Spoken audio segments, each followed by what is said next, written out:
जय श्री कल की। ओम नमो भगवते वासुदेवाय। बाबा वेंगा नॉस्ट्राडेमस ने 2026 के लिए बहुत सारी प्रेडिक्शन दी है, लेकिन आज मैं उन प्रेडिक्शंस के बारे में नहीं बल्कि कुछ अलग एनालिसिस लेकर आप लोगों के समक्ष उपस्थित हुई हूँ। 2026 प्लैनेट्स कंजंक्शन एवं प्लैनेट्स का राशि परिवर्तन और नक्षत्र परिवर्तन दे रहा है बहुत बड़ा संकेत। लेकिन 2026 में किनके लिए होगी प्रॉब्लम और कौन बच जाएंगे बिल्कुल सही तरीके से, एक तो ये पॉइंट कवर करूँगी अपने वीडियो में। प्लस 2026 एक शांति भरा समय नहीं होने वाला है, ये होने वाला है युद्ध का समय। कारण क्या है उसके ऊपर भी चर्चा करूँगी। 2026 आने के पहले ही 2025 जाते जाते कितनी सारी वार्निंग्स हम लोगों को देकर जा रहा है। अगर इंसान उससे कुछ सीख ले तो फिर बच जाएगा 2026 में।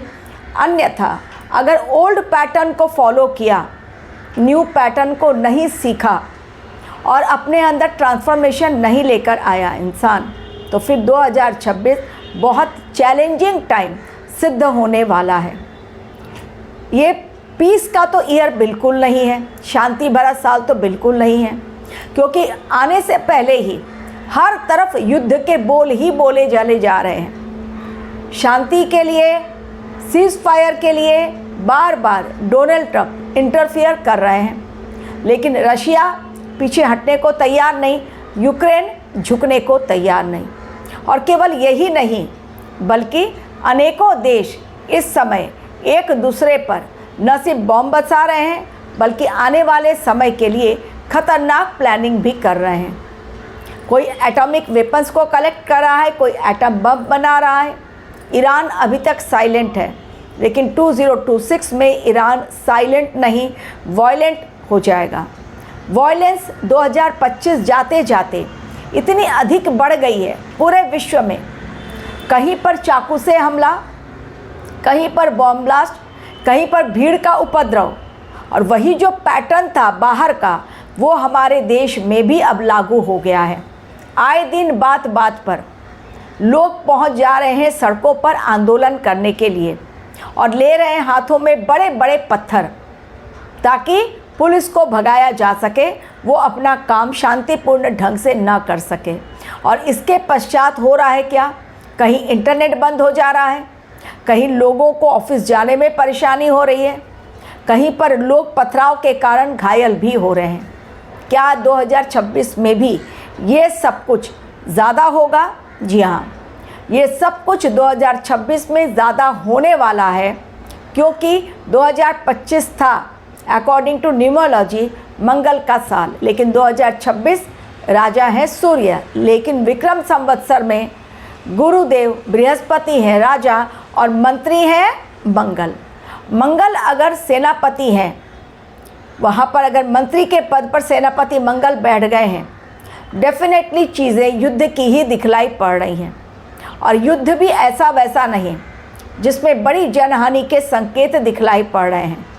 तो 2026 में यदि शांति भरा माहौल चाहिए तो र्यूमर में नहीं पड़ना है, क्योंकि इस समय लोग, कट्टरपंथी विचारधारा के लोग, उग्रवादी लोग जानबूझकर लोगों को भड़का रहे हैं, लोगों को कुछ ऐसी बातें कह रहे हैं। फॉर एग्ज़ाम्पल, गवर्नमेंट की टीम पहुंच रही है, प्रशासन पहुंच रहा है वहां पर, जो गवर्नमेंट एम्प्लॉयज़ है जो पहुंच रहे हैं वहां पर सर्वे करने के लिए किसी जगह की, वहाँ पर लोग भड़का दे रहे हैं कि ये तोड़ने के लिए आए हैं, कोई सर्वे नहीं होगा। लोग उतना ही सुन रहे हैं और भड़क जा रहे हैं और सड़कों पर आ गए हैं पत्थर हाथ में लेकर, और फिर हो जा रहा है भयंकर आंदोलन और भयंकर हिंसा, क्योंकि लोगों को समझ नहीं आ रही है सरकार की पॉलिसी क्या है, और इसलिए लोग सरकार के ही अगेंस्ट अब हो गए हैं। 2026 में केवल हमारे देश में नहीं, पूरे विश्व में मचेगा बड़ा कोहराम। केवल युद्ध के कारण नहीं, प्राकृतिक आपदाओं के कारण, जो 2025 में आपदाएं आई हैं, जल के कारण, सुनामी है, बाढ़ है, आकाशीय बिजली का गिरना है, स्नोफॉल है, उससे कहीं ज़्यादा 2026 में ये सारी चीज़ें मल्टीप्लाई होकर अटैक करेंगी। अभी देखिए वाइल्ड एनिमल्स भी किस प्रकार मानव पर अटैक कर रहे हैं, क्योंकि जंगल काट दिए गए हैं, जंगलों में आग लग रही है। और यही इंसिडेंट जो 2025 में हो रहे हैं ये कहीं ज़्यादा होंगे। 2025 एंड होने जा रहा है, लेकिन इतने भयंकर प्लेन क्रैश और train accidents, on the spot death हो रही है। युग परिवर्तन होना ही है, तभी तो विष्णु भगवान ने आखिरी अवतार कल्कि के रूप में लिया है जन्म, अवतरित होने का फैसला किया है। कारण क्या है? क्योंकि इंसान इस सिचुएशन को हैंडल नहीं कर पाएगा।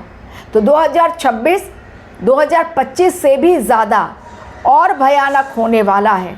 लेकिन जो लोग अपने कर्मों पर ध्यान देंगे, धर्म के रास्ते पर चलेंगे, उनके लिए बिल्कुल साल अच्छा है। लेकिन जो लोग र्यूमर में फंसेंगे, बेवजह तनाव अपने देश में पैदा करने की कोशिश करेंगे, उनके लिए अतिचारी गुरु और शनिदेव मीन राशि के, राहुदेव शतभिषा के बिल्कुल डंडे लेकर बैठे हुए हैं। अब कोई भी, जितने भी पापी अधर्मी हैं, जहाँ कहीं भी छिपे हुए हैं, आप देखेंगे 1 बाय 1 वो हमारे देश के शिकंजे में आ रहे हैं। नहीं बच पाएंगे वो लोग जो भगोड़े हैं और भागे हुए हैं बाहर। विजय माल्या है, नीरव मोदी और बहुत सारे भगोड़े हैं। दाऊद इब्राहिम तो बहुत बड़ा गैंगस्टर भागा हुआ है अब तक, लेकिन वो भी पकड़ में आएगा और एक एक करके सब अपने देश में आएंगे और उनको सज़ा भी मिलेगी। क्योंकि ये पनिशमेंट का टाइम 2026 बेहद ख़तरनाक है, चैलेंजिंग रहेगा, चैलेंजेस रहेंगे बहुत ज़्यादा लोगों के जीवन में। लेकिन जिसने उस चैलेंजेस को ब्रेवली पार कर लिया, उसके लिए गोल्डन ईयर बनेगा 2026। तो रिवॉर्ड भी है और पनिशमेंट भी है। 2026 एक ऐसा साल जिसमें युद्ध की विभीषिका हम लोगों को देखने को मिलेगी। बहुत लोग मारे जाएंगे, खूनी तांडव होगा, लेकिन इसके साथ ही प्राकृतिक आपदाएं भी अपनी चरम सीमा पर होंगी। तो चीज़ें खतरनाक 2026 की दिखलाई पड़ रही हैं। ऑलरेडी आप नॉस्ट्राडामस या बाबा वेंगा की भविष्यवाणियों को देखिए। इस समय किस प्रकार यूक्रेन को भड़काया जा रहा है यूरोपियन कंट्रीज़ के द्वारा। नहीं चाहता है यूरोप कि यूक्रेन और रशिया के बीच जो वॉर है वो थम जाए, क्योंकि उसको यूक्रेन को वेपन सप्लाई करना है, उसका अपना बिजनेस चल रहा है। यूरोपियन कंट्रीज़ के कारण यूक्रेन युद्ध रोकने के मूड में नहीं है। कह रहे हैं रशिया और यूक्रेन के हम लोग युद्ध रोकना चाहते हैं, लेकिन पुतिन टस से मस तब तक नहीं होंगे जब तक कि उनको यूक्रेन के जो उन्होंने पार्ट्स ले लिया है अपने कब्जे में, वो पूरी तरह से यूक्रेन उनको ना दे दें। और इसी प्रकार से थाईलैंड और कंबोडिया का अभी लग रहा है सीज़ फायर हो गया है, फिर से एक बार युद्ध भड़केगा। चाइना ताइवान और जापान को आंखें दिखलाएगा। हमारे देश के से भी बॉर्डर पर जो भी है, बांग्लादेश है, पाकिस्तान है, नेपाल है, सभी के साथ चाइना, सभी के साथ हमारे देश का कॉन्फ्लिक्ट नज़र आएगा 2026 में ही। तो ये साल ऐसा कि जो नहीं है शांति भरा साल, उठा पटक वाला साल। देखते जाइए, साल एक लेकिन उसके रंग अनेक। Thank you very much for watching.